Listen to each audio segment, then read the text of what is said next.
10 లక్షల రూపాయలు డబ్బులు ఇస్తారు. వాళ్ళ ఇల్లు కలిసి దొంగతనం చేసే దాంట్లో పాత్రదారులు అవుతారు. ముఖ్యమంత్రి కొడుకు దగ్గరుండి ఆశీస్సులు ఇస్తాడు. మార్చి 12వ తారీఖు ఆయన వచ్చి చేసుకోపోండి అని ఆశీస్సులు ఇస్తాడు. మార్చి 16వ తారీఖున దొంగతనం జరుగుతుంది. ఇంతకన్నా దిక్కుమాలిన ప్రభుత్వం ప్రపంచ చరిత్రలో ఇంకేదైనా ఉంటుందా అని అడుగుతా ఉన్నా మిమ్మల్ని అందరినీ కూడా. నేను అందరికీ కూడా ఒకటే చెప్తా ఉన్నా, చంద్రబాబు నాయుడు గారి వల్ల ఇవాళ రాష్ట్రంలోని ప్రతి సెక్షన్ కూడా, ప్రతి ఒక్కరూ కూడా ఈ పొద్దు చంద్రబాబు నాయుడు గారిని చీదరించుకుంటా ఉన్న పరిస్థితి.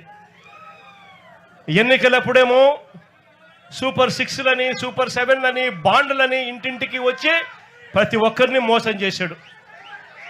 ఎన్నికలు అయిపోయిన తర్వాత గతంలో వైఎస్ఆర్సీపీ ప్రభుత్వంలో ఉన్న పథకాలన్నీ రద్దు చేశాడు. ఆయన పెడతానన్న బిర్యానీ కూడా